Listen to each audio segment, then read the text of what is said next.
I could demo the latest Excel E type stuff. I don't even know if I'm allowed to call it Excel. Um, oh, sorry, I gotta get the Rome stuff off my screen. Okay, so new stuff. The major new thing that we're doing now is the unparsing. So if we have um like C1 over the sum of C, right? Maybe I guess times 100. You get like the, I think that's something like the percent of sum of the user's count column here. And I send that and I get this. And, you know, then I want to say like add state because I want that in my table. Then this is no, once I pull this over to the right nesting layer, this is no longer C, it's D. So your calculation would have been wrong before when you open it back up, but we're actually unparsing the calculation, like the SQL calculation back to Excel now, so that we'll show you the like proper thing rather than just sort of showing you what you actually typed. Um, so that's nice. Another thing you can actually see here is if I wanted to change the formatting, I threw some like quick formatting stuff in here. I could like increase the number of uh, decimal places, stuff like that. These icons are kind of temporary, but so unrelated, but formatting is in there now too.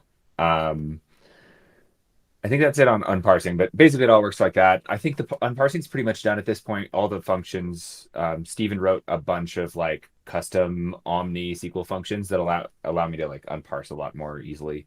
Since before I was running into situations where just like the way we were compiling the SQL was kind of unreversible. And now it's mostly reversible. So you should almost always get the same calculation back that you wrote, just with the proper cell references. Um, Next thing is we were working on absolute references this week because Colin found out they didn't work.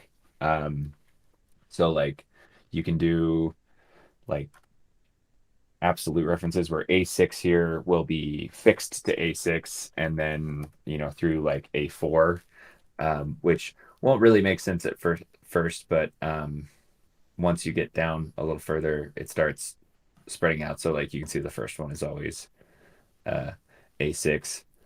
I think that might, I can't tell 100% if that's correct, but we're getting pretty close. This is still a work in You progress, started pretty with much. such an obscure one.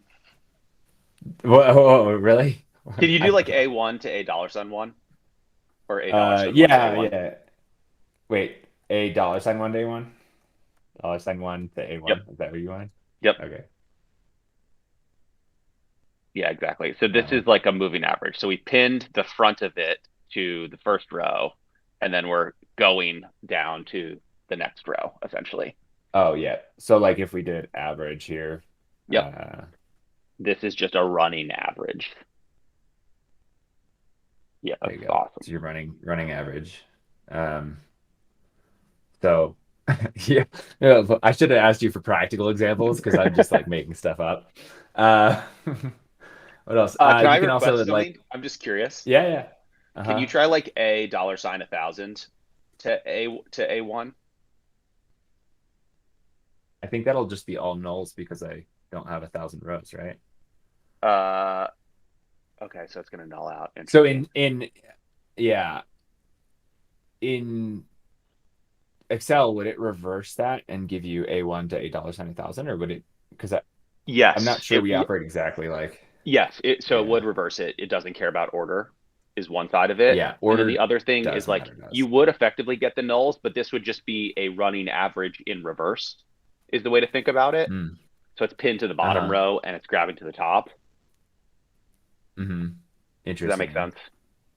Yeah, So try here, I think so. try this. Can you just scroll to the bottom of the table? I just have 25 rows.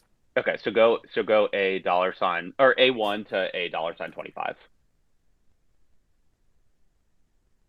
So this should be a running total from like a running average from the bottom. There you go. That's how you do it. It's just if you're in Excel, Mhm. you're lazy and you just type in an arbitrarily large number instead of 25, so you don't have to find the bottom. Oh, gotcha. And the Yeah. order doesn't matter. But like this is so close to being able to do everything that you want to be able to do. Oh, This is oh sick. no. Hey, man. Um, anyway, I think, yeah. So then, the other thing that works is like absolute references for, if you need, just to like refer to a specific block of the data. So this would just be, you know, this one section of data repeated all the way down. So if you need those absolute references for some reason, those exist. Um, and then it should work across columns too. So you can do like from the second row here to the fourth row here and kind of imagine a rectangle around that. Um, and you'll get that span starting at the second row at 33 and then starting at the second row on this one all the way through the so um, yeah, I think that, and then this is like under the hood, a bunch of Steven magic doing offsets with addresses inside them. Again, nobody wants to write that, so um, it's good. It's good that we have somebody doing the hard stuff. Um, cool. I think that's all the new stuff. God, that's so cool. Like I just can't emphasize enough about once we have all these building blocks in place and you can just draw on all the expertise from outside of the product in like spreadsheet land, it's just going to be magical. It already is magical.